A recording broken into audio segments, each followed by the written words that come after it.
रिया की जो financial condition है उसको स्टेबिलिटी देने के लिए बिग बॉस एक शो है, एक ऐसा शो जिसका मुझे आज तक मायने समझ में नहीं आए, एक ऐसा शो जो न जाने किस तरीके की चीज़ें समाज में परोसता है। उस शो के अंदर उसको एंट्री दिलाने की पुरजोर कोशिश की जा रही है और उसके एंकर कोई छोटे मोटे व्यक्ति नहीं है, उस शो के होस्ट कोई छोटे मोटे व्यक्ति नहीं है, मतलब एंटरटेनमेंट इंडस्ट्री के भाईजान हैं। अब अगर ये कहा जाए कि क्या भाईजान उसके रिया के करियर को फाइनेंशियल और प्रोफेशनल उसको रिवाइव करने की कोशिश कर रहे हैं, क्योंकि पुख्ता सबूतों के आधार पर यह बोला गया था कि रिया को पर वीक आज तक बिग बॉस के इतिहास में सबसे मोटी अमाउंट देने की बात की जा रही है, 34 to 35 lakh rupees per week. और कहते हैं कि इतनी बड़ी रकम आज से पहले बिग बॉस में किसी को भी, चाहे छोटे पर्दे या बड़े पर्दे के जो भी एक्टर गए हों, एक्ट्रेसेस गई हों, उनको नहीं मिला है। तो रिया चक्रवर्ती, जैसे आपने बोला कि FIR उसके खिलाफ है, सुशांत के पिताजी ने करी हुई है पटना के अंदर, उसके अलावा NDPS एक्ट के तहत वो नामजद हैं, चार्जशीटेड हैं NCB के द्वारा, उसको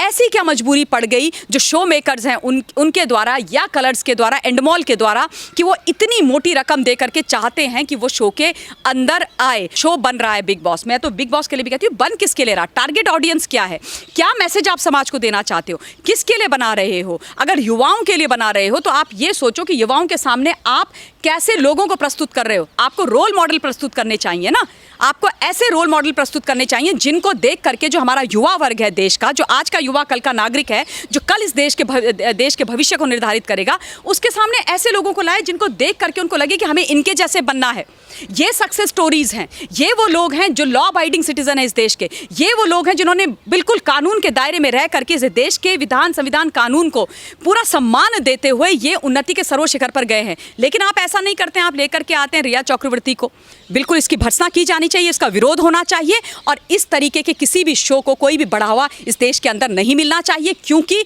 ये आप इस देश के लिए और समाज के लिए क्या उदाहरण प्रस्तुत कर रहे हो, आप युवाओं को क्या दिखा रहे हो, यह तय करना पड़ेगा उन लोगों को जो पैसे के नाम पर, क्रिएटिव फ्रीडम के नाम पर कुछ भी बना करके परोस रहे हैं। मैम, ये बॉलीवुड की तरफ से एक ड्रग की जो आरोपी है, जिसका मतलब वीडियो आया है ड्रग लेते हुए,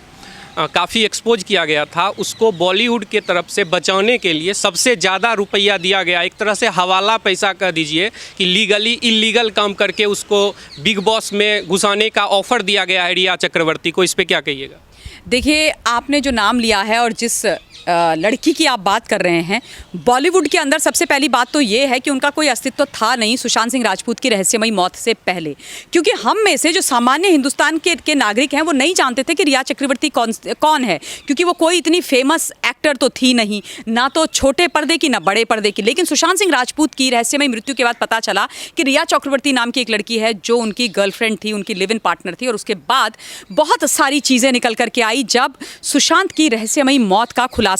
या उसके न्याय की लड़ाई आम जनता ने लड़ी। अब यहाँ पर जो बात लगातार चल रही है, सोशल मीडिया प्लेटफॉर्म पर, मेन स्ट्रीम मीडिया में चल रही है कि रिया चक्रवर्ती जो NDPS एक्ट के तहत जो चार्जशीट NCB ने भरी है उसमें नामजद है वो और उसका भाई नारकोटिक्स के मामले में NDPS एक्ट के तहत उसी रिया चक्रवर्ती को उसके गिरते हुए करियर को उठाने के लिए और रिया की जो फाइनेंशियल कंडीशन है उसको स्टेबिलिटी देने के लिए बिग बॉस एक शो है, एक ऐसा शो जिसका मुझे आज तक मायने समझ में नहीं आए, एक ऐसा शो जो न जाने किस तरीके की चीज़ें समाज में परोसता है। उस शो के अंदर उसको एंट्री दिलाने की पुरजोर कोशिश की जा रही है और उसके एंकर कोई छोटे मोटे व्यक्ति नहीं है, उस शो के होस्ट कोई छोटे मोटे व्यक्ति नहीं है, मतलब एंटरटेनमेंट इंडस्ट्री के भाईजान हैं। अब अगर ये कहा जाए कि क्या भाईजान उसके रिया के करियर को फाइनेंशियल और प्रोफेशनल उसको रिवाइव करने की कोशिश कर रहे हैं, क्योंकि पुख्ता सबूतों के आधार पर यह बोला गया था कि रिया को पर वीक आज तक बिग बॉस के इतिहास में सबसे मोटी अमाउंट देने की बात की जा रही है,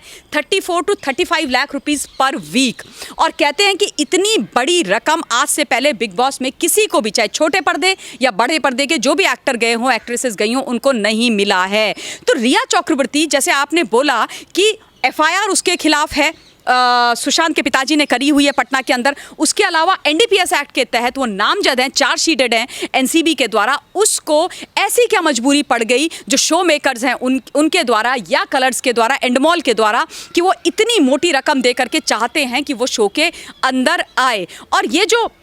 बातें हैं ये तब सामने आई जब रिया चक्रवर्ती को अंधेरी के उसी स्टूडियो में देखा गया जहां पर प्रोमोज शूट हो रहे हैं इस पूरे बिग बॉस शो के, और एक कंफर्म्ड कंटेस्टेंट हैं तेजस्वी प्रकाश, वो भी उनके साथ दिखाई दिए और उसके बाद ये तमाम बातें निकल करके बाहर आई। दुख की बात ये है कि क्या अब उन लोगों को टीवी में हमें देखना पड़ेगा या ऐसे मतलब उन लोगों को शो में ला करके इतनी मोटी रकम दी जाएगी जो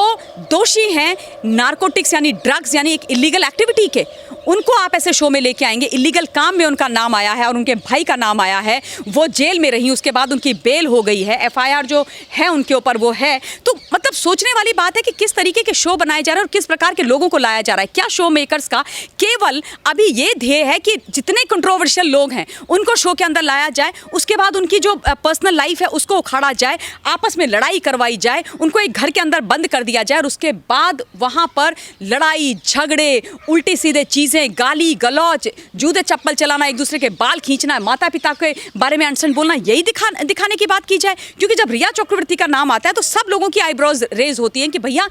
आफ्टर ऑल ऐसी क्या मजबूरी पड़ गई मेकर्स के लिए कि आपने एक लड़की जो अपनी लड़ाई जो अभी तक नामजद है, चार्जशीटेड है, उसको आप लेकर के आ रहे हो। ये बड़े ही सोचने वाली और ये बड़ा ही चिंतन का विषय है कि आफ्टर ऑल ये जो शो बन रहा है बिग बॉस, मैं तो बिग बॉस के लिए भी कहती हूँ, बन किसके लिए रहा, टारगेट ऑडियंस क्या है, क्या मैसेज आप समाज को देना चाहते हो, किसके लिए बना रहे हो। अगर युवाओं के लिए बना रहे हो तो आप ये सोचो कि युवाओं के सामने आप कैसे लोगों को प्रस्तुत कर रहे हो। आपको रोल मॉडल प्रस्तुत करने चाहिए ना, आपको ऐसे रोल मॉडल प्रस्तुत करने चाहिए जिनको देख करके जो हमारा युवा वर्ग है देश का, जो आज का युवा कल का नागरिक है, जो कल इस देश